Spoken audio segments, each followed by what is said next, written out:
আমার ঘর বাড়ি ভাষায় আনিল ইষ্টরে বন্যায়। আমার ঘর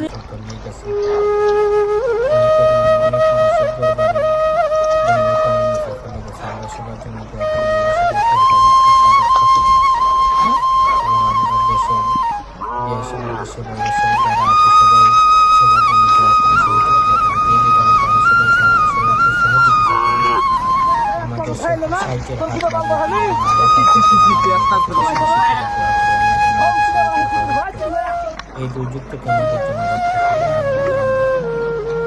আসসালামু আলাইকুম ওয়া রাহমাতুল্লাহি ওয়া বারাকাতুহু।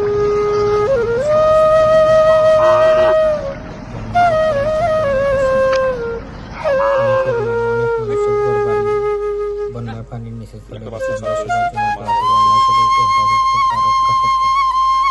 এবং আমরা দেশ এবং দেশের বাইরে